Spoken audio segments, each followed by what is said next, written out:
porn, social media, video games as well. Those things have really created paralysis, is really creating the death of men. And then now we're getting, women in the workforce and women rising with education. It's creating this uneven balance. It's a shame of being Vietnamese, growing up in the 70s and 80s and 90s in America. You look at movies and you look at billboards and you just don't see masculine men. I need to stand out. And if you don't get bigger and if you don't get faster, if you don't get better, you're just lost. You're just going to stay there. Yeah, you're going to stay there. Growth feels like breaking before it feels like improving.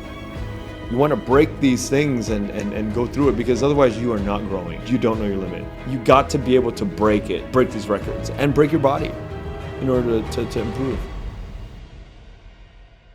Hey guys, welcome to another episode of the Vietnam Innovators podcast. I'm your host, Hao. Thank you for tuning in every single week, supporting the podcast, and making this show possible. So we're nearing our 400th episode of this podcast. Thank you so much for tuning in every single week.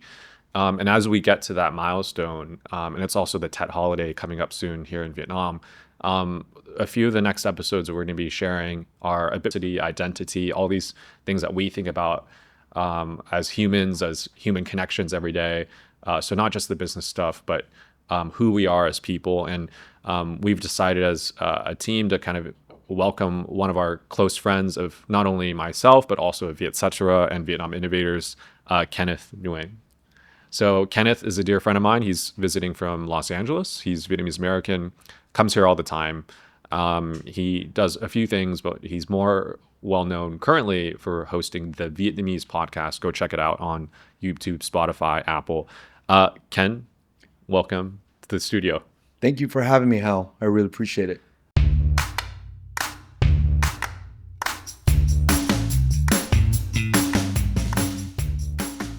And before we talk about this a little bit, Ken, I just realized maybe an intro for you as well. Quick one, and then we'll dive into that.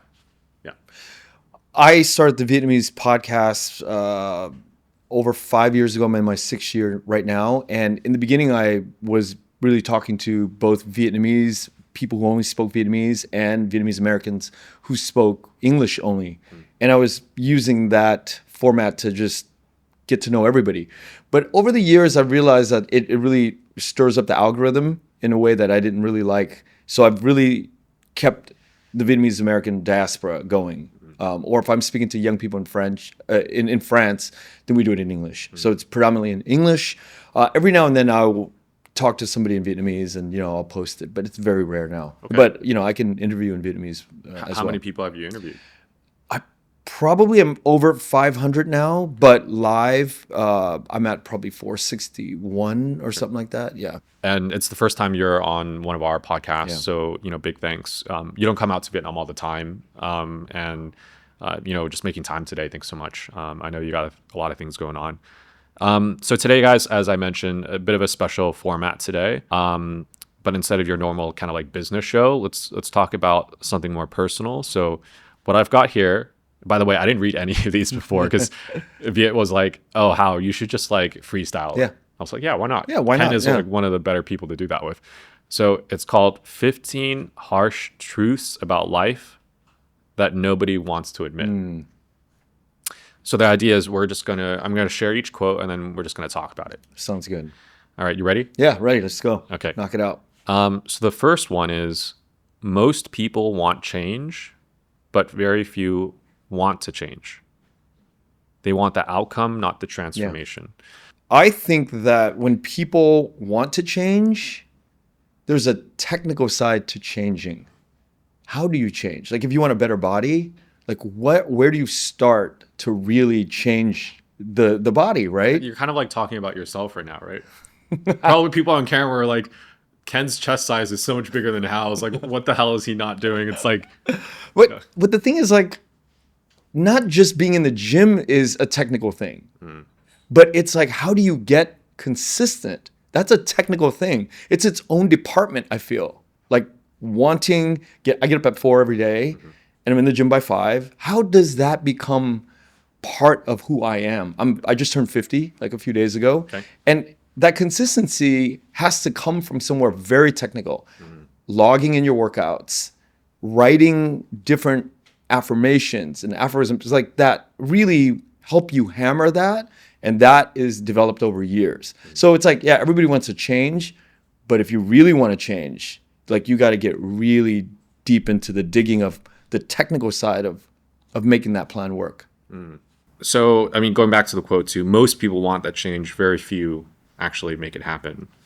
It sounds like, at least in some ways, like, getting more fit, getting more healthy, like you've done that. And just for the audience to know, Ken, he used to be in the military, done a lot of work that just involves a lot of like even labor, right? Yeah. You have a Windows business, or used to, that just, you're out there, you're working with the folks, getting things done. But you've also been like a sedentary lifestyle too. Like you've sat in front of a computer and recorded 500 podcasts. Yeah. So that's not exactly healthy, quote unquote, either. Right. What do you think enabled you to be one of those few people to actually make that happen? Like what part of you enabled that? It's going to sound funny, but it's shame. Shame. Okay. Yeah. It's a shame of being Vietnamese, growing up in the 70s and 80s and 90s in America. You look at movies and you look at billboards and you just don't see masculine men. If you grew up in Asia, I think you don't think about that because it's homogeneous societies, right? But the shame drove me to say, I need to stand out, because in a sea of like white Marines who are like 6'2", 6'4" from Wisconsin, you're like a shrimp. You're like a tiny guy. And if you don't get bigger, and if you don't get faster, if you don't get better, you're just lost. You're just going to stay there. Yeah, you're going to stay there. And so, it was just a constant push. When I joined at 17, and it really stuck with me for the rest of my life. What do you think the consequences of you just staying where you are would be? Because you mentioned you went through that transformation yourself and it stuck with you for life. But you look at the average Asian male in America too, it's not exactly like they joined the military. Some of them are like the nerdiest people in the world. I used to be one of those. Yeah. If you actually look at a photo of me when I was like 23, I was literally 10 kilos lighter, like 10 kilos. So I'm 73 today, just as reference. Yeah. And like, I was skinny. I was like, holy moly. Like, I'm still skinny today, but back then I was just like, so what do you have to say to the listeners here today? Like the ones that maybe didn't go through that, like life chapter, join the Marines. Yeah. Not everyone does that, right? I think we focus on different things. I think the guys that you're talking about, the Asian guys who are not focused on like, their physical, their appearance, I think they probably collect a lot more money. They're probably chasing money. They're chasing positions, right? That gives them a different level of access to different societies. I want a different access. I want to be welcomed everywhere. I want to be welcomed in European society. I want to be welcomed in white society. I want to come to Vietnam and be welcomed in Vietnamese society. And what I've learned about that kind of access is you have to have that physical size. For me, that was really what changed it when I walked in a room or when I walked down the street. I just need to have that presence. And the presence comes from like 2 hours in the gym daily, eating correctly. It's like, after this podcast, we're going to do like a boot camp by Ken. We're going to have like 50 people sign up for it, including Viet, our producer. And we're just going to do like a former military drill run by you. Yeah. What do you think? Okay, cool. But it's simpler than that. Yeah. I think everything starts with calisthenics, push-ups, pull-ups, and dips. Yeah, so you don't need a gym. You don't need a gym. You don't need even a fancy place to do it. And then that fourth element is walking. If you can walk an hour and a half a day, and you hit the push-ups, pull-ups, and dips, and if you can keep raising those numbers as you age, then you're going to be in good shape. That's what I've learned recently from a group of my friends. They're like, nothing else matters. Like lifting weights doesn't really matter. It's really the calisthenics. Can you do the calisthenics? Yeah. So in Asia in particular, Ken, I'm not sure if you're familiar with these terms. In Japan, there's a term called hikikomori. And then in Chinese, I forgot the Chinese word for it, but in English, it's called lying flat. So these are trends happening with young people today. It's like memes on the internet, okay? Hikikomori basically translates, and there's an estimated like 1.5 million Japanese affected by it. And in other places, there's a different word for it. It happened U.S. as well and everywhere. I think they call them incels, Incels. right, in the U.S. Or in the West. And hikikomori basically means that you're reclusive. You just stay at home. You don't contribute in any way to society. Like you've almost given up on yourself and society as a extension. And then in China, lying flat means like to literally just stay in bed, like lie flat, lie on the floor, lie on the bed. Because the whole like 996 culture in China was a thing, and it's affecting a lot of people in the U.S., Vietnam probably too to some extent. Hopefully not as bad, but it's, Yeah. I'm sure some companies maybe. And there's actually influencers in China who promote being lying flat.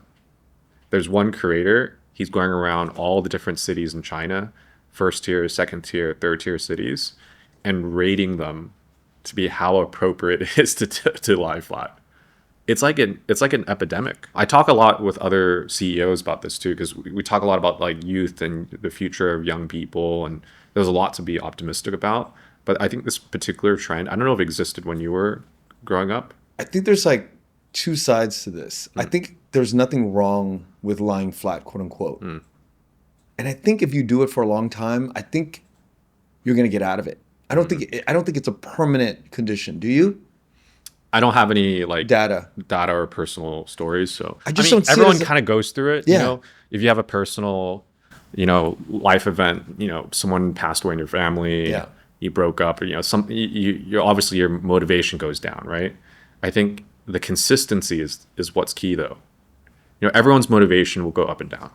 Like yesterday, it was like sky high after those 2 podcasts I recorded that were amazing. But before the podcast, I was like, oh man, I don't really want to do it today. Yeah. I was like not looking forward to it. And then literally that morning it changed right away.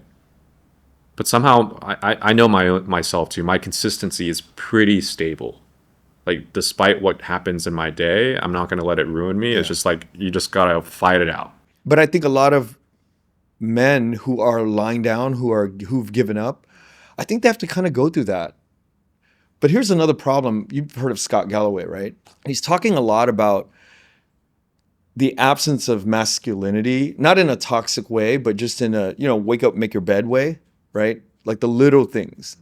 And I think that he brings up porn, brings up social media. And I think that those things have really created paralysis, video games as well. All these digital products that we're consuming is really creating the death of men. And I don't know if it affects women the same way. And then now we're getting, women in the workforce and women, rising with education. It's creating this uneven balance, I think, with young men. And they're losing hope. And I think these ideas of masculinity in small rural towns, not only in Vietnam, but in America, is hampering the growth of men to think in a growth mindset versus a fixed mindset. So I think there's a lot to address here. You could do a whole podcast series on just masculinity in America and Vietnam in the middle, in the Midwest. And because I think the coast and the big cities in Hanoi and Saigon, it's different.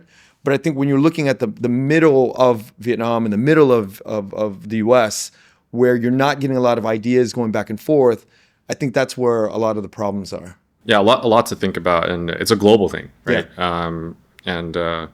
Let's move on here. We're 1 out of 15. I'm not sure if we're going to finish all 15. All right, second one, Ken. So the quote is, "You outgrow versions of yourself faster than you outgrow other people, and that creates distance you can't explain." Do you have a story that you want to share about that particular case? Yeah, I have many stories of outgrowing friends that I thought that I was outgrowing. Right? You think you're outgrowing them because what happens is I think there's modules of what you're growing into. There's modules of like, commerce and business that I stopped growing in. And then I started growing into the more podcast world and art, with the film. And these guys were growing in the money world. But I think after 15 years of but the important thing is to keep in touch with everybody, not cut them off, right? Even though we're changing in different directions.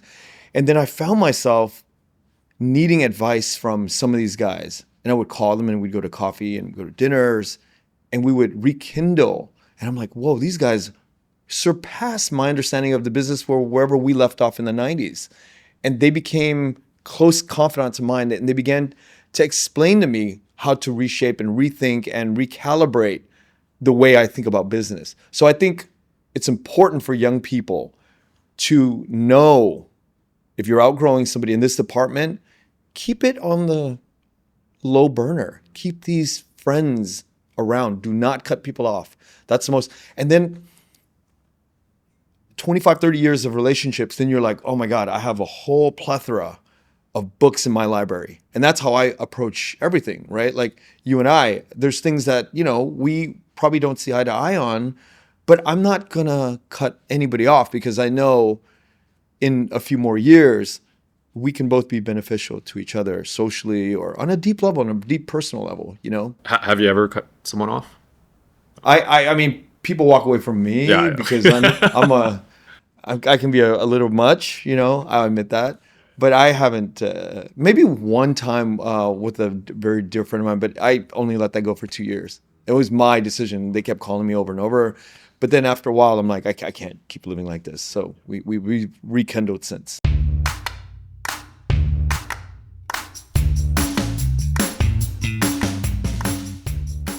Yeah, I think from my view, for the audience, Ken and I, we know each other fairly well.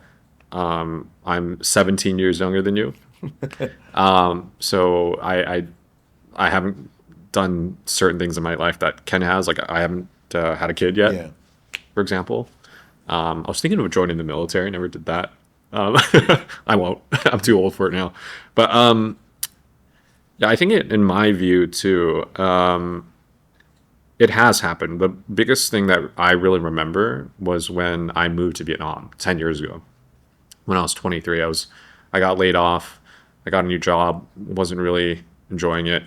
And I remember I almost like rage quit San Francisco. Yeah. Like I was spending so much money on rent. I was saving no money at all. And like the job sucked. And like I knew that there was nothing to look forward to. I didn't even enjoy the people I was working with as well. And so I remember that moment was kind of like, no particular person, right? I didn't do that to any person, but to the circumstances that I was in. And actually, I've told this one story to one friend maybe 6-7 months ago. And she was like, oh, Hao, that reminds me of like that. I'm going back to Japanese terms. There's a Japanese term of like people that want to quit everything and they hire an agency that helps them do that. They just like disappear from the planet. Like, boom, they're just gone. They go into some vortex and they just so I mean, I didn't go that bad. I still message people back home, but I didn't tell anybody I left. I remember I left so abruptly, like after 2 weeks, and I was like, I just wanted to leave. I remember that did enable me to not have to explain things to people. Oh, why are you going to Vietnam? And actually it led to Vietcetera in a way, because I just started writing about things and I would send it to people. They're like, oh, what are you doing there? And I would just send them an article. So that was probably the most significant point. I probably have cut out people. I'm pretty sure, not willingly necessarily. I am known to be a bit of a aggressive person at times. Ken, you know that. Nothing to the extent of like cutting people off. Yeah. I think it depends how you would frame that.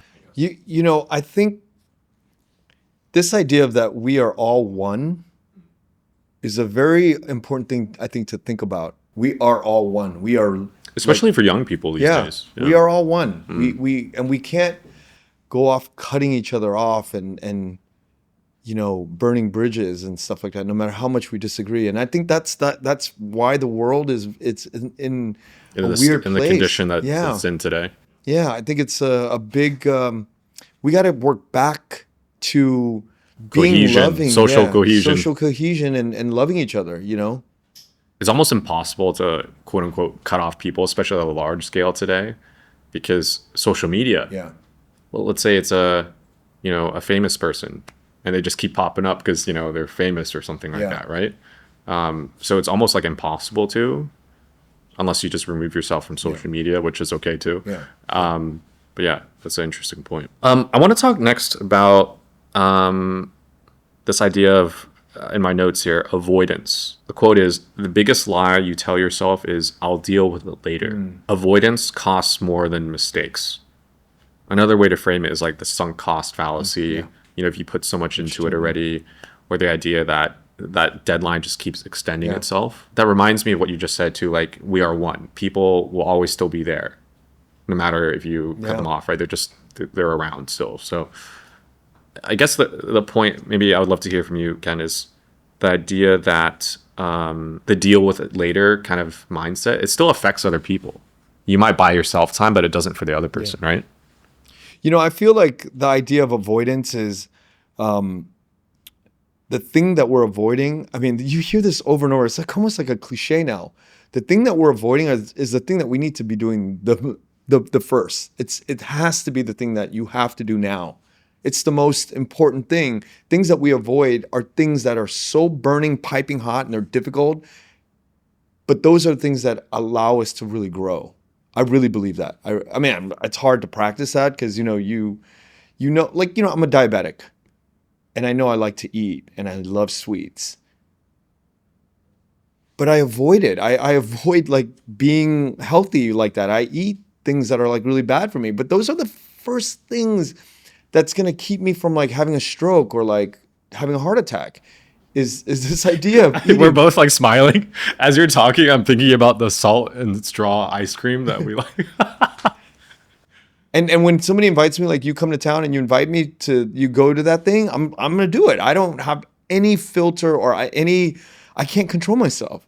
But that's like the first thing. So I'm avoiding not doing that, and I'm like that's killing me right now, So the things that we're avoiding are the things that are killing us and stopping progress. So I think it's a very simple equation. Whatever you can write down that you're avoiding, you got to attack it first. That's a good exercise. Have you done that before for yourself? Yeah, but I keep failing, Why? Because the intention, the first question that we talked about, do I really believe living forever is important to me? I know that I'm skirting around philosophically here, but living long, like my brother is into singularity and living forever. I'm not. I believe that like enjoying good food, drinking, smoking, those are things I enjoy. And am I going to really give up like a quote unquote a good life? So the intentionality, the technical part of how do I get weaned off of these bad things, quote unquote, for me, that's the hard part because there's no intention behind it. And I'm not like technically approaching this problem like what you said. Have you wrote lists about the avoidance? I haven't because I haven't really wanted to change and I'm not really approaching that intentionally. But if something like, heaven forbid, I get a heart attack or stroke, I know that will be the flip, the switch for me, that I'll completely go the other way and I'm like, okay, I'm going to have checklists on how not to do salt and straw when Hao comes into town. Yeah. Like I'm going to know how to like counter that, but it's not important. It's not important to me right now. We had a podcast yesterday with this like healthcare tech guy. His name's Ophir. You can watch the podcast. We'll reference it in the link below. He has a relationship with me that I kind of with you as well. Similar. Yeah. He's also around the same age as you, I think. The funny thing was he was co-founders with my business partner for a different company 20 years ago. Wow. They're both Belgian, from France, Belgium. And so that's how we knew each other. And like, anyways, the reason why I bring it up was because I'm going to use kind of healthy care tech terms right now. But the idea about how the healthcare or health works is prevention and treatment. The idea that in the healthcare system or how we take care of our bodies, most people, like 99% of people, only take action for treatment. Right. When something bad happens, and then they take care of it. Like they take prescription drugs, They go to the hospital, they do this, do that to fix what is broken. But the idea of like prevention, I think that's why health is such a big thing for people nowadays, or like the Brian Johnsons of the world, Don't Die, like Blueprint and all that. The idea that you can prevent that even from happening. But yeah, you have to stop having sugar. Yeah. Stop drinking alcohol. But even before all that, you have to be very intentional about living long. Right. You know, you have to create that sort of like that technical side of like prevention. You know, what else am I going to do? Like how do I prevent myself from when a Hao comes into town and he's like, "This is do salt and straw." Like, how do I prevent that from? And just looking at you and saying, "No, I can't do it." Actually, I'll give you a suggestion. The next time I do that, it's like, Hal, we're not doing that. Can we go eat a salad instead? Or what else could we eat? I don't know. A Yeah. burrito? A burrito's not healthy. Yeah, nothing's really healthy if you really enjoy food. We can say, let's go for a walk instead. But that's boring, you know? But you got to be more, I just have to be more intentional with it. I have to gamify it. I've gamified my working out, I've gamified the other stuff, but this is hard. Okay, next one. And by the way, audience, I'm not sure if we're going to get through all 15 because me and Ken have to go get lunch at some point. But the next one is, you misunderstand what peace is. It's not the absence of problems, it's the mastery. Ken, what are your thoughts about this quote? Yeah, I think the whole peace thing, when I think about peace, I think about conflicts with, people to people. We talked about this yesterday, I believe that we are lazy to deal head on with conflict because we don't have the patience, we don't have the language, we don't have the technical skills to really unwind things. We don't have the confidence to say, let's sit down and no matter how heated it gets, let's stay here until we can figure out that you truly want what you want, I truly want what I want, it's time to break up. Or let's find a way, if there's any Venn diagram overlap, let's figure this out. But let's really spend the time to work it out and go through it. And I think at the end of that journey, those conversations, I think that's when we find peace. And I think that's what mastery of peace is about, is the ability to sit down and calmly, or even, you'll get worked up and you'll get emotional. I think that's fine. But the idea of peace and that mastery of that peace, like I've told you, is to call up people and say, how do I get to know myself better? And not answer with the yes, but. Right? That's, if you're sitting and you're saying, but this, but that, and you're being very defensive, like that's not mastery. Mastery is when you can just hear it, perhaps repeat it back to the person and go, okay, let me think about and process that. I like that. There's some words and vocabulary that people should try to limit. Yeah. So, but is however, another one of those, or like, Yeah. It's very suggestive. Fu Ming taught me a real cool word on this trip. She used the word, instead of but, she used the word tuy nhiên. Maybe it's like, of course, and. But I think that the willingness to open up and hear somebody and really listen to what they're saying and not working our thoughts into the conversation is important. Trying and that to not have selective bias. And just like take the hit. Take the hit. What are they saying? So people are spending their time to sit with us, right? And giving critical, critiques. We might as well, it's like gold. They're just handing out gold. Why not just take the gold and just see what you can do with the gold instead of like pushing back and saying but or however, right?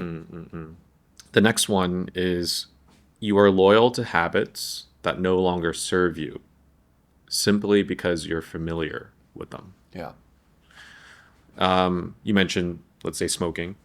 I had no idea that you smoked actually, but or did. I'm in and out. Yeah. Yeah, in and out. Since I was 13. Well, why don't we talk about that? Sure. Just to start. How much were you buying of cigarettes? I mean, there were points in my life where I was smoking a pack and a half a day easily. But I mean, this last maybe 10 years I haven't smoked a lot, but there are times like if I went through a breakup or whatever, I mean, it's cold in LA in the wintertime and you're going through heartache. Yeah, I'm going to start smoking, right? So, you're in a vulnerable state and I love smoking. I love the act of smoking. I love lighting up. I love the feeling it gives me. That's hard to like leave for me, but I know that it's killing me. I know that it's creating all this like neuropathy in my toes and add with the diabetes. So it's a challenge, and I go in and out of periods of drinking and smoking because, I love those things. I love these vices and I love to sit with artists and have like a strong, scotch and smoke, those things like make me very happy. Yeah, I think it's a balance of like, are those habits actually, okay, good or bad for you is one thing. They're killing me though. Another one is just like, do you enjoy it? Yeah. Like, does it genuinely give you like a dopamine hit, Yeah. whatever you want to call it? You have to control that too, right? Too much dopamine. Yeah. People saying like social media, right? That's another example. Actually, the social media thing's interesting because, like, how would you call yourself as someone that buys cigarettes? Like, let's say You're an addict. you're an addict. You're an addict. What's another term? A perpetual like relapse person. Okay. Yeah. User, User. right? Definitely a user. Okay. What do social media apps call their Yeah, customers? users. Yeah. Is that coincidence or is that a... I think there's parallels there for sure. Yeah. Yeah. I think Yeah. there's parallels. I think about that a lot because social media too. I have this like time tracker on my phone. It tells you how much the screen time is. Apparently, I average like 4.5 hours a day. I don't know what that's relative to other people, but you know, I'm on my phone literally all the time, like texting 100 people and checking my emails, and Yeah. I don't know how that breaks down. Like, I guess it's got to be at least 30 minutes a day on email alone. Maybe WhatsApp another half hour. Yeah. I don't know. But you're a business person and you need those devices and you need those instruments to fly this machine, this airplane that you're I'm leaving in. Instagram and TikTok out of that purposely so people won't judge me. I'm kidding. I don't use TikTok as much or at all, actually. But yeah. I think it's necessary evils in your situation because you have to do these things in a very you're scaling yourself, and how would you do that if you didn't have to get on these? You have to do it. It's a necessary evil. Yeah.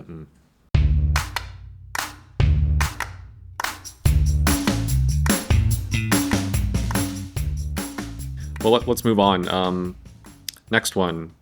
Most of your suffering comes from trying to control things that will never obey you.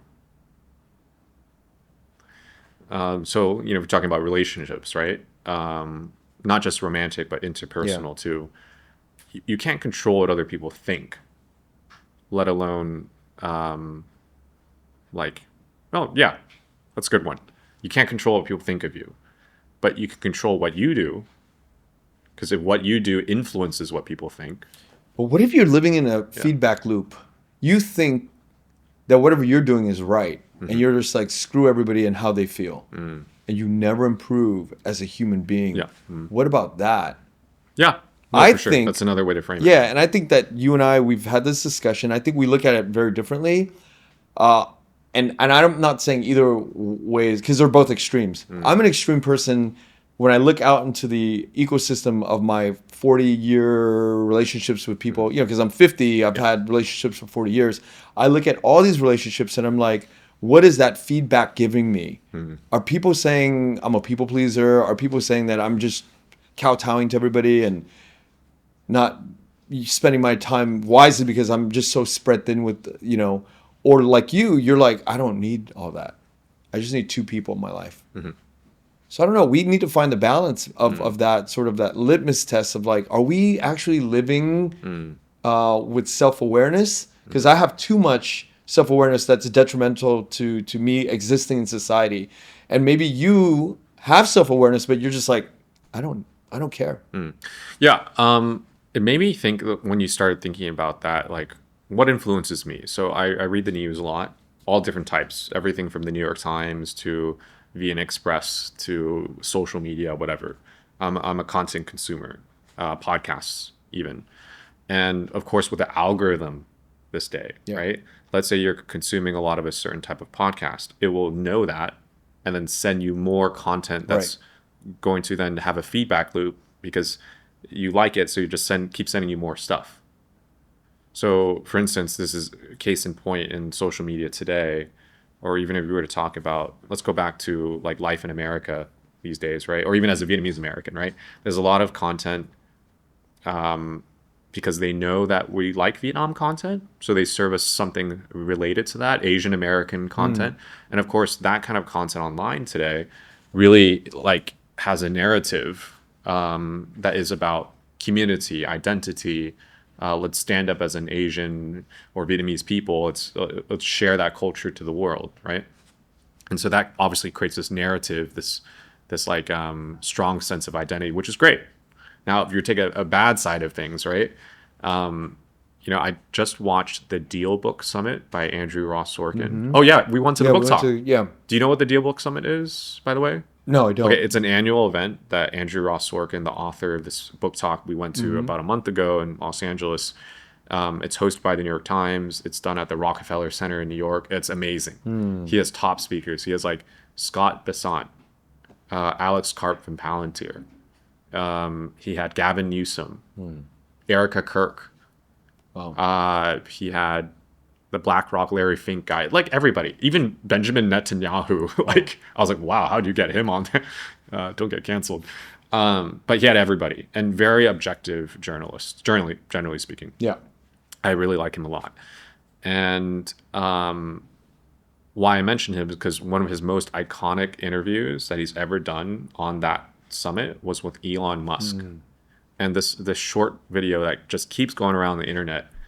This was right after he bought Twitter, and Elon Musk goes on stage and says like kind of an expletive. I can't repeat it on camera, but basically saying, I don't need you advertisers. He says it in a much not so nice way Yeah. on there. And that's the super extreme, right? So, no, that's very. I mean, he's a trillionaire, right? So he can kind of, I guess, he could kind of say whatever he wants. He doesn't care as much. But he has such a position that's so strong that he's willing to say these things in public, even, right? And I remember looking at that, being like, "Oh, that's extreme. People shouldn't be doing that, generally speaking." But he's also a billionaire, so he probably doesn't care. Now, that's a super extreme case, but the point I was trying to make was like, there, when you're given this kind of content at scale, this influences people too. Because Elon Musk is like an idol to people, like literally. So they then would interpret that as being like, oh, go Elon Musk, or the opposite, which is like, oh, he's terrible. Yeah. Right. And so what it does do is create this division of perspective. What is acceptable? What is not acceptable? I would just say impartially what he said was unacceptable, but I also understand why he said it, because he's very strongly opinionated, right? And I'd encourage you to watch the video because it's actually, because like he's known for these kind of crazy things, right?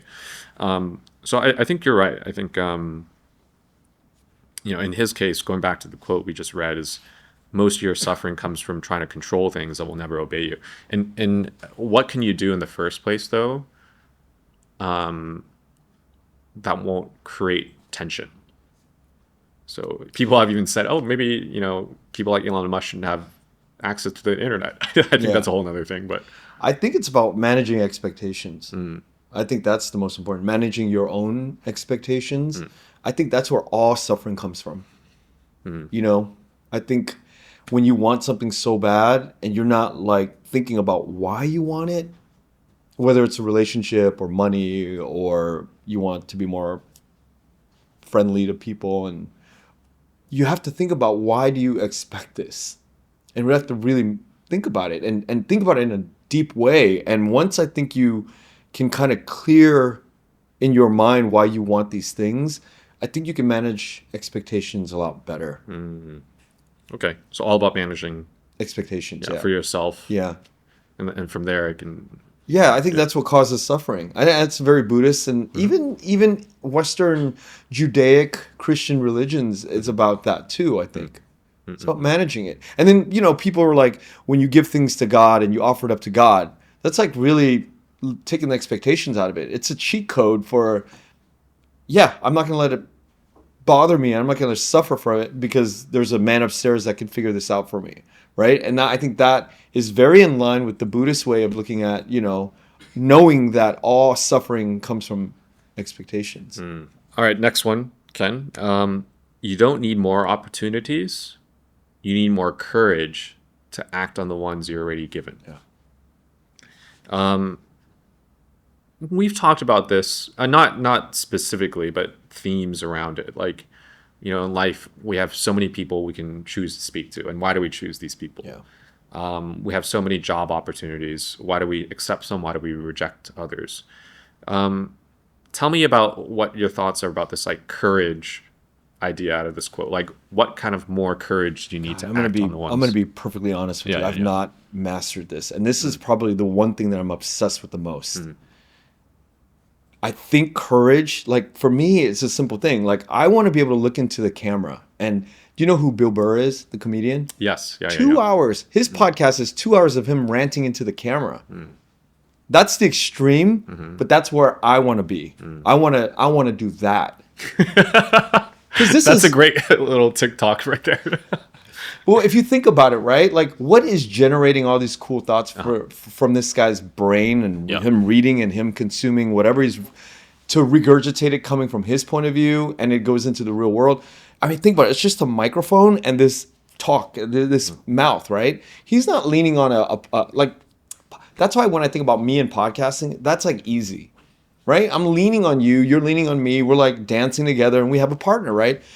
But man, if you talk for 2 hours into the camera and there's nobody around, you just turn the camera on, that's the kind of courage that I want. And that's like, I feel like if I can get to that, then I'm dealing with my insecurities. I'm dealing with the things that are really trapped inside of me that are not coming out. I'm worried about looking bad. I'm worried about what people think of me. I'm worried about what the world. I'm worried about cancel culture. I'm worried about all these things. But when you think about Bill Burr, he's just going off. And there's a lot of guys that can do that. And I want to get to that level where that's probably like, I'm a one-track mind when it comes to like looking into the camera and just going off.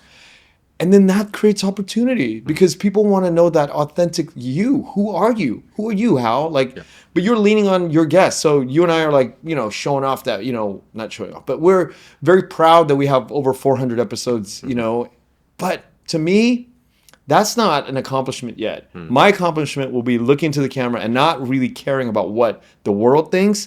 And I just want to go off and be Bill Burr. So that, for me, is a bit of a contradiction to the quote before that, which is most of your suffering comes from trying to control things that never obey you. So you've just shared that. Yeah. But just for the audience to know, this is one of the things that Ken and I talk a lot about because I'm a pretty reclusive person in general. Like I go out, people see me around, but actually I went to a dinner last night and everyone was like, "Oh wow, hey, what are you doing here? We never see you out anymore." Because I like to have dinner with my parents. Yeah. I like to be home. But you're out there. You're a very social animal. You like hosting extrovert, people. Yeah. You like make sure everyone has a good time, and I do too, but not for everyone. Yeah, yeah. I don't at all actually. Very few people see that side of me. But wait, let me go back to what you just said. This suffering and expectation management stuff is the same thing as courage, because if I could have no expectations, I wouldn't suffer. And why am I suffering? Because I have all this expectation about like what people are going to receive my thoughts. So it's the same thing. It's one and the same. If I can say to myself, lower the expectations or get rid of the expectations at completely, like who cares about like what people think, then I won't have the suffering. If I won't have the suffering, then I can just look into the camera and just like rant. Let's change the word rant. I've never heard we're going to put an episode of Bill Burr up to see later, but I think a nicer way, Ken, because, I know what the ideas you have and how you're passionate about it. If I were to reframe that word for you, it'd be like, you're just very passionate in sharing. I don't see you ever as a ranter. Let me just be clear about But what's wrong with that though? What's wrong with ranting? I don't know. Well, in English, I don't know. Well, both obviously native English, but like, it just sounds a bit more negative somehow. I don't know. And it could be. It could be. Yeah. But now you're trying, not you, but Yeah, now yeah. we're managing these words, controlling the idea of ranting as negative. But ranting would just be just like what do they call it? Stream of consciousness, Okay. right? Yeah. It's just ranting, just like letting it out, all out. Yeah. But sure, I could see where it could be negative. But I'm imagining us. I'm using AI in my head right now, just eating ice cream and just that would be hilarious. We'll do that one day. But when you see me one day on my channel, like just looking in the camera and daily, just like giving what, then you're gonna know. One day we're gonna have a 1 liter like of ice cream, and we have to finish it before the podcast ends. Okay. All right. Next question. You think you're protecting yourself by being guarded, but you're actually preventing connection. Great one. I think we talk about this a lot. Mostly applies to me, I think, more than you. But yeah, share your thoughts here. Yeah, I mean, as it applies to you, I think you're so strategic about guarding information and guarding strategy. And maybe I'm the complete opposite. I'm on the extreme of that. I'm an open book, like when people see me. And the access that I get as a result of just being very open, it could be different from the access that you get, which is being very strategic. But I think that we live lives with different objectives, right? So if it works for you, then I think keep going, right? But if you're unhappy or it's getting in the way of relationships or it's getting in the way of finding a wife or, that in that way, then these are things that we need to explore to kind of like, Yeah. So the funny thing is, in relation to this quote, I prefer that. That's just my default, like logically, but also even somewhat emotionally, personally. I know I prefer that, but then the outcome is not necessarily my expectation, right? It's like saying, oh yeah, I like ice cream. Sorry, going back to the ice cream example, but I know it's somehow not working for me, Yeah. So is there an adaptation around that? I'm not sure, but yeah, good point. Yeah, I mean, and then are you enjoying what the fruits of the thing is? I love when people get to know me entirely, and I love trying to be consistent in my openness. I love that about me. But a lot of people are like, that's not strategic. That's like, why do you show everybody how you feel? Yeah. That's the only way I can do it sometimes, It's just, I love it when people intimately know me. Yeah.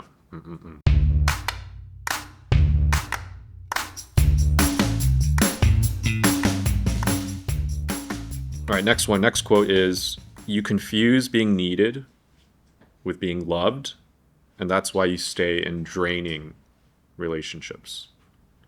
So, okay, you've had almost 2 decades more of interpersonal relationships than I have, so I'm going to start with you. I know some of the people that you know, and I'm not speaking about them specifically, but some of them, like our dear friend Jim, he's like 80, 90 years old or something. Like, why do you continue to be friends with him? And I say that in a good way.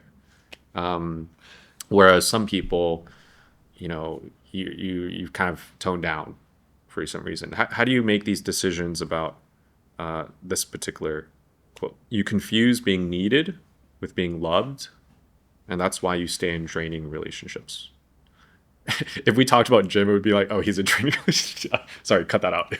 Okay, 3, 2, 1. Actually, Jim is not a draining. He's a big giver, actually, believe it or not. He's given... Okay, we're going to cut that out. All right. Okay, 3, 2, 1, go.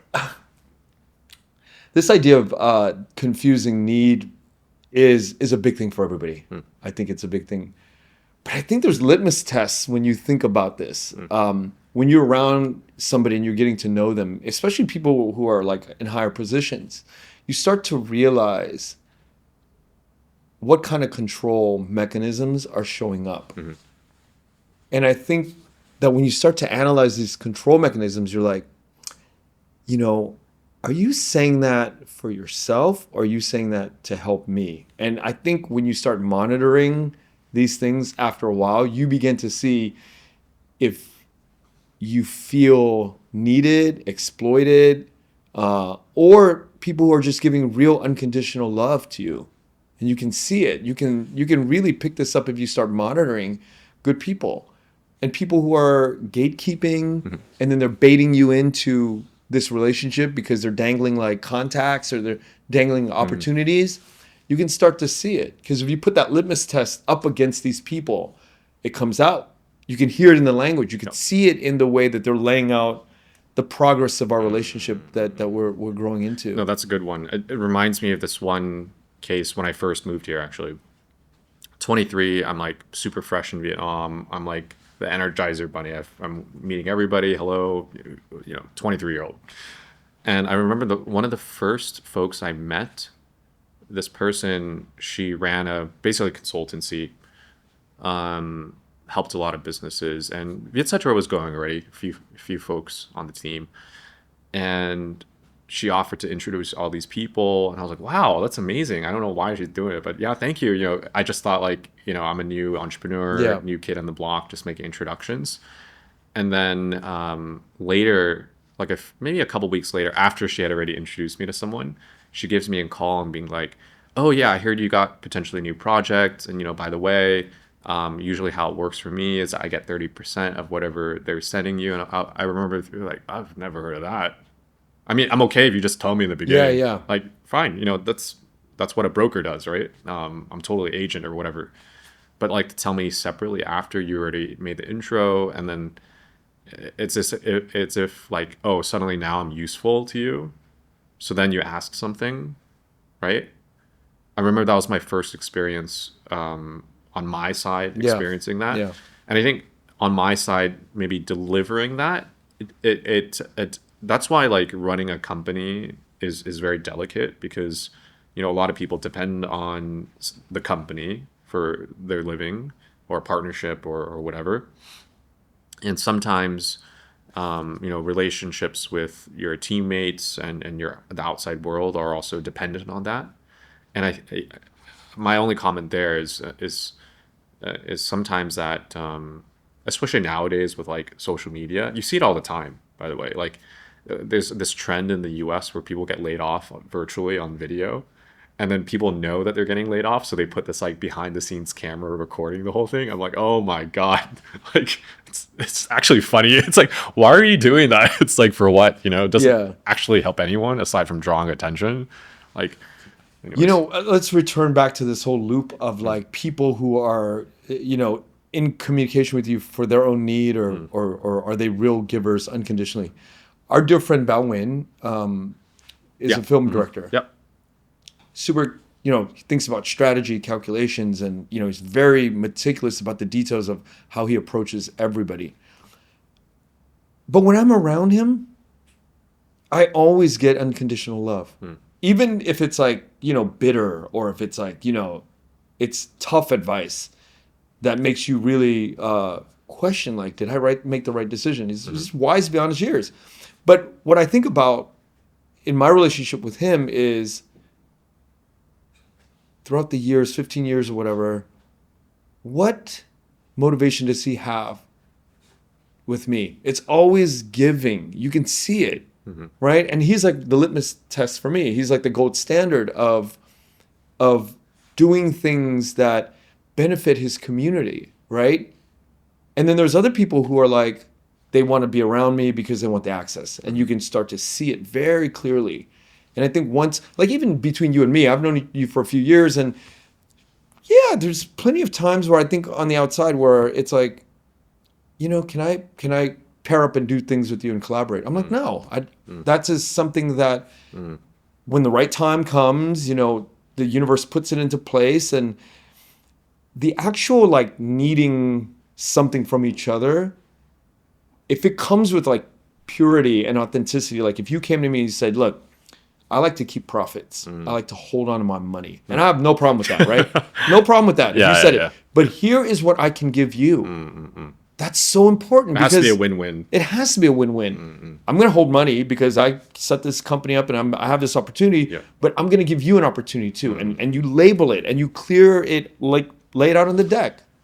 One of these like exercises I've started using after that experience I gave you, that was one of the most memorable ones, because I remember I was like 24, 25, still like, like really getting into working basically. Was I started doing this framework. It's not like I write it down. It's just a mental thing. It's like, okay, there's somebody new or someone I don't know so well. They've reached out or I've reached out. There has to be a win-win for both. And I don't mean like money or business. I mean also even energy exchange. Because let's say we have a coffee and then after, like, you feel bad. I know like the coffee ends not so good for you for some reason, like energy wise or anything, business, energy, like just having a nice cup of coffee in the morning, right? If it's not good, you're not going to be happy. And as a result, that reflection will be negative on me. Not directly perhaps, but just be like, oh yeah, I had that like useless meeting with Hao. Like, why did I do that? Yeah. Like, I'd rather have coffee by myself even, right? Yeah. So I started to think about that whenever I asked for time from people or people ask time from me. I'm just like, can I actually be useful for this person? Yeah. Like, actually. Like, I actually have a friend, these days are just so busy. I see this guy maybe every 6 months. He's actually a good friend of mine. He messaged me last week. He was like, "Hey, Hal, let's get coffee sometime." And I kind of knew already why he wanted to meet me because he kind of gave me a hint the other week, and it was actually pretty interesting. But I just replied to him, I was like, "Dude, I'm just totally flat out. Sorry, I can't meet. And even if I did, I can't be useful for you. Could you just send me what you want to talk about?" Because I knew that move would help us both. Yeah. Because I knew that, yeah, we can meet, but we waste each other's time. I'd give off bad vibes because I'm just so crammed right now. And then for him, he's not going to get what he wants, which is just like more my opinion about this. And like, can we even collaborate? And I just knew I have no capacity. Yeah. It's not even possible. So yeah, he actually texted me this morning and I just texted him back with my thoughts. He's like, "Oh yeah, cool. Let's talk after, after New Year's kind of thing." So that was in practice what I've started doing. And it's actually just been really nice. Yeah. Like, that sounds very practical. Even dinner with people. Yeah. People always want to have dinner because why not? We share some drinks, have a good meal. Okay, great. My parents are in town though. So I started giving this excuse, which is actually true. I'd rather have dinner with my parents than anyone. Like, actually, if you ask me for dinner, I'd probably just tell you, let's just have a dinner with my parents. Yeah. I love it. So I just started doing that with people. And they're like, "Oh, yeah, cool." Because, it's your parents, right? Yeah. And I just try to be as upfront about it as possible because I just value that so much more than anything else. So, anyways, let's move on here. Your life is mostly dictated by impulses you never trained, not principles you claim to believe in. Okay, this is interesting because, let's talk about. I spoke with religion with someone yesterday, and the question was like, I'm not a religious person, so I thought about it myself and I was like, if let's say I followed a religion or was even a very basic follower, would that framework help me as a person? And I was thinking, I was like, maybe, probably, highly probable, because I know that even though I've had all these experiences in life, if I did at least understand or study a religion, I would somehow apply the good parts of that framework to my life, and I could have prevented XYZ. Yeah. So I think that's how the question is, because the first part of the quote was, "Your life is mostly dictated by impulses you never trained," which is true. There's a lot of things we've never done in life, and maybe we have and we haven't yet.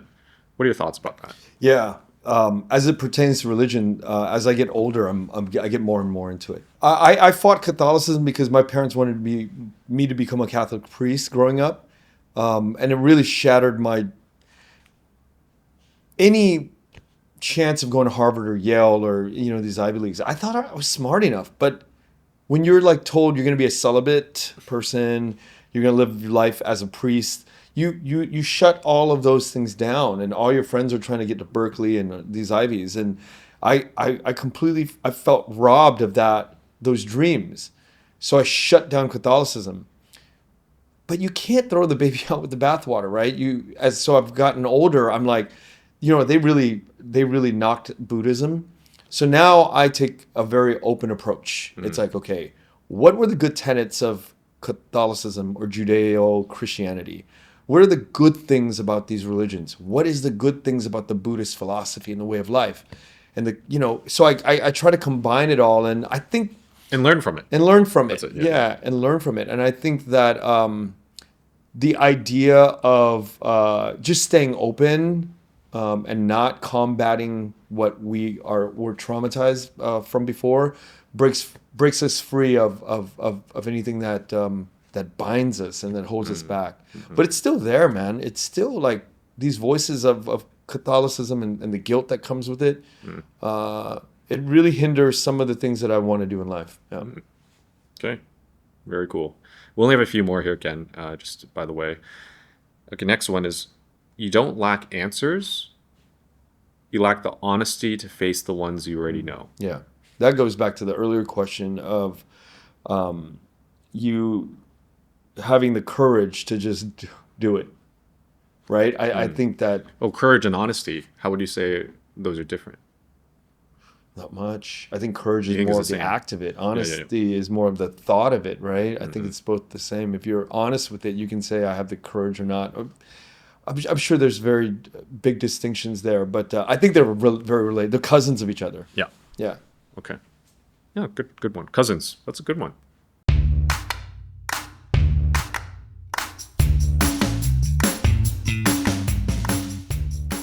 Next one. You want people to understand you, but you barely understand yourself. That I mean, is huge. This is a Man, huge, very simple one too. I mean, man, that is probably the one that I think all of us have to really meditate on for the rest of our lives. The things that you hate most about somebody is really the unhappiness you feel about yourself in this situation. All the things that we hate about other people and the judgy and the hater, approach is the things that we hate about ourselves. I want to talk about that because for me, I've been running this company for 10 years. And almost every day, someone says, "Oh, how Vietcetera is so successful." And then I reflect on the internals of the company. I'm like, yeah, I mean, we've run a nice little business, but we're definitely not successful for XYZ reasons. Just before this, I had a call with one of our like finance experts, and we were both kind of like, "Oh yeah, we need to fix this." I was like, "How the hell did that happen?" Right? So we're fixing it, and of course, people on the outside don't know that though, and also my kind of general peer group. I'm 33 today. Most of the people my age are starting their first companies today, and they're doing either really well or learning along the way, whatever. But I've been doing it for 10 years, which is something I don't recommend, by the way. Yeah. I don't recommend starting a company or anything at 23. Yeah. Because you're just going to make mistakes for sure. And go out and work corporate first. I agree with you. Just be trained At by least something. a 5-year thing. Like either corporate or another startup or Yeah. something. Just, the foundation. Let somebody pay you to make these mistakes. Yeah. Exactly. Yeah. So when, I think, okay, so going back to the quote, you want people to understand you, but you barely understand yourself. I think as an entrepreneur, I made a lot of mistakes in the first few years, and I still continue to, but the first few years especially, I remember, the whole startup vibe is kind of like, run fast, break things or something like that, which is, I don't encourage that at all, actually, especially if you're a young person. Yeah. It's like we see this in the media because Mark Zuckerberg did it at Facebook. Right. But he's like one out of like a million, actually even a billion, you could say, right? Yeah. So yeah, it's nice for him to say those things, but in practice, it's actually very bad advice for young people. But then social media, going back to that again, right? It just amplifies those quotes and those ways of, even he had a movie, right? The Social Network. Mm-hmm. Or about him. He didn't. About him. He didn't commission that. Yeah. But that movie is literally that. It captures mostly the more slightly negative sides of that, but you also see the glamorous sides of it, right? He became a billionaire by the time he was like 30 or something like that, and all these fancy stuff. But of course, no one's actually doing that. That's not real life. That's 1 in a billion. So yeah, that was my learning on that.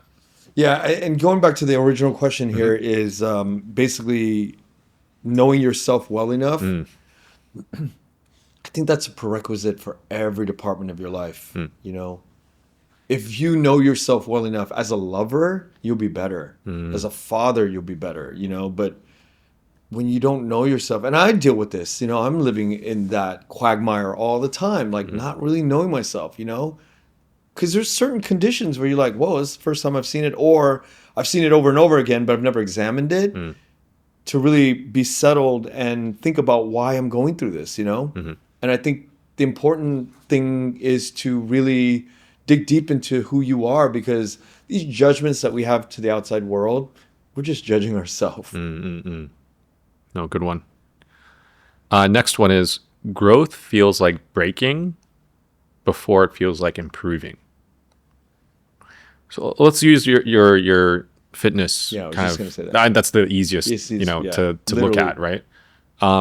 Were you facing any physical issues when you were pushing yourself before you actually got to where you are? Ken looks great. Ken, you look great. Thank you. I still am going through these things. Okay, yeah. I'm still going through these things constantly. I had a bet with a friend of mine to do 100 push-ups. And I actually strongly advise this. I've talked to you about it. I've ran 9 marathons in my 20s and 30s, right? These things that we stack for ourselves is very important, because it allows us to break you're on a marathon route and your quads break down and you can no longer walk. I mean, you're literally like limping and you can't move anymore. And you got to figure out a way to get past this. You're on mile 23 and you're just like toast. You're roasted. You're not, or, you have a deadline of 100 push-ups and you owe a few $100 to your friends. Yeah. You got to get through this, even if your shoulders are like, you got to figure it out. And I think it's so important to set these you want to break these things and go through it, because otherwise you are not growing. You never know your limit. You don't know your limit. Yeah. And David Goggins, right? That's a guy that I think I've read his book, and just have that attitude that no matter what, there's always the next level for you. Like 100 push-ups, there's guys that can do 500 push-ups in one sitting, right? How are they able to do that? And I can't break 100 yet, I can only get to 80. And that was like, I tell people I'm 50 and, most 33, 35-year-old guys can't even do 20 push-ups, right? But if you're at it for about 2 months, 3 months, you're pointing at me. Just kidding. Probably the whole room. No, you know what I mean? It's just like, you got to be able to break it, break these records, and break your body in order to improve. Next one. You assume you have time, and that assumption shapes your entire life more than any decision you consciously make. This is something I don't think about much. Time. I've just probably never thought about it. So is your belief then that kind of like the next day you don't know what's going to happen, or is it more I've just never thought about it as much, because I feel like I'm just enjoying life every day, and with my kids, and everything that I do is enjoyable. In the present, basically. Yeah, it's present. I love what I do. I love what I do. I love the people I spend time with, and I just don't think about it as a regular person. But maybe I should. Maybe the compounding of interest in money and the compounding in interest in the way you spend time with people all adds up, and you got to be more strategic about it. But this is one topic that I really have not put much thought into, is time. It doesn't exactly fit this quote, but the first thing that came to mind for me was I've got a friend who is Vietnamese, studied in the US, continues to live there like 10 years, and she currently has a green card. And every now and then I'll talk to her, and she's kind of like, yeah, I'm staying until I get my passport, which is like apparently in the US immigration system, like unknown. You don't really know when you're going to get it. You just kind of have to wait. Yeah. And the green card has certain limitations, like you have to be in the US a certain amount of time a year or something like that. And every time she tells me that, I'm thinking to myself, I'm like, so there's probably hundreds of thousands, maybe millions of people in the US who are literally just waiting for something they have literally zero control over. Like, it just controls their life, basically. So every time I have a call with her, that's the first thing I think of. And for me, it's just kind of like, wow, I've got a US passport, and I don't even want to live in the US. So it's kind of ironic, right? Because we're in different positions, and of course everyone has a different need and want. But that was the first thing I thought about, because it taught me a lot about how people prioritize in life, what really matters to them, why it matters to them, because it's also a lot very dependent on like personal circumstance. Like, it's easy for me to say that, right? But I already have a US passport, and I am American. So it's super easy for me to say that. But of course, I guess people want that, right? And they're willing to do a lot to do it. Yeah. Even look at like the Trump card, right? Apparently you can spend $5 million, you can get it basically overnight. Yeah. Apparently. So that was my first thought on that. Ken, we have 2 questions left. The next one is, you keep searching for the right moment, not realizing that waiting is the most subtle form of self-sabotage. So that's actually what you talked about. I think you don't think about time because you just enjoy every day. Yeah, I don't. Yeah, yeah, it's a really good question. Don't let perfection be the enemy of good, right? You hear Voltaire. I think it originally came from Voltaire, but I think Barack Obama kind of like made it popular, right? And it's so easy to kind of like make the waiting, I'll get better at it. Next year, 2026 is the year. I'll look into the camera. I'm going to talk into the camera. I'll spend 30 minutes. But it's like, that was like my thought 4 or 5 years ago. So this idea of like waiting, but instead you could just shape it by just making the decision. But that's, I think, one of the hardest things to do. I think it's very difficult to have that that willpower to be in present moment, right? To really flip that switch and go, I'm gonna live in the present moment and give it all I got. It's a tough thing to do. And I think even 70, 80-year-old people are afflicted with this from the beginning of time. Well, Ken, that wraps up our 15 questions. Really cool stuff. We went through it a bit fast, but I think we covered pretty much all the bases here. Sure did. And, this is the first time we're doing on this podcast, this kind of format. So big thanks. Thank you. Thank you for having me. Thank you, Vietcetera, for allowing me to, be in the studio with other guests and here today with you. I have one last question, Yes, sir. So I ask all guests on the podcast this. We have you on the show today for a lot of different reasons. Thank you, Ken. What's one thing that keeps you up and curious that you want to learn about so that we can have a guest on this show and help answer for you? I'm always curious about love, and in a very general way, not just romantic love, but I'm always obsessed with how can people become closer? Families, cultures, across political spectrum, openness. How do people become more kind to each other? I'm very interested in that topic.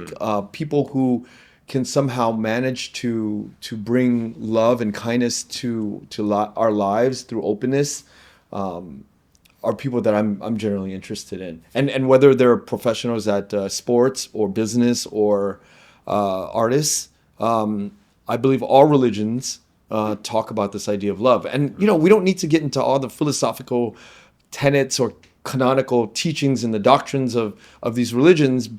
If we just know that there's only one thing that exists, God is love. If we can think of we are all one, I think that's the most important thing that all scientists and all writers and artists are. If we're capable of bringing the world together and not dividing it, I think that's the most important thing. The first thing I thought about when you were saying that was especially given our context as Vietnamese Americans, how can people that are Vietnamese Americans love Vietnam more? Yeah, because they don't. Absolutely. Because they don't. You're right. They don't even want to travel here because they want to just stay over there, kind of thing. All they know about Vietnam is just pho and banh mi, basically. Yeah. They just have no curiosity. That's a crazy thing you bring up because when I think about Vietnamese Americans, they don't a lot of us don't know anything about Vietnam, our motherland, right? And even people who've left for 50 years, they don't know that Vietnam is such a beautiful place with beautiful humans and that accepting. Love. And the love and the kindness is gone. It's evaporated and it's sad. Yeah. I talked about this with some other folks, maybe with you, I can't remember, maybe in passing, but if you look at all these other Asian cultures in the US, the ones that are the strongest still with the homeland is Chinese and Indian, at least from a traveling back, because they have family or other reasons. And they all speak the language, generally speaking. And you look at the Asian cultures that don't, Japanese, which is ironic because people love Japanese culture, but the Japanese minority and ethnic minority in the U.S., none of them speak Japanese. Yeah. Literally, I can't. No. Even the ones in Hawaii who are fully ethnically Japanese, they don't speak anything, which is really weird because, it's easy for them to go back, actually, financially, generally speaking, for travel purposes. I'm terrified that happens to Vietnamese Americans. Well, it will happen. Second, third generation. It's going to terrified. happen. I don't want to live past that day when I see Vietnamese families forgetting the language and the culture and becoming fully Americanized. Yeah. But it will happen. It's happening now. It's happening right now, and there's nothing I can see particularly stopping it here. Nothing. So, anyways, that's a whole nother. Podcast. Thank you so much, Hao. Thank you, everyone, for being on, listening another episode of the Vietnam Innovators podcast. This is a special one with our friend Ken. Check out his podcast. It's called the Vietnamese Podcast. It's all over wherever you get your content. He's interviewed a lot of cool people. Quick shout out to Hao Nguyen as well, the director of The Stringer. I think that was one of his more latest podcasts. You want to check that out because that's quite an interesting one in itself. So quick little shout out there to Bao. Ken, thank you for joining the studio and hope to have you here again very soon. Thank you, Hao. I appreciate it. And then we'll get another session of you and me on my podcast. Cool. Thank you, Hao. Very good, guys. See you guys next time. Bye-bye. Thank you.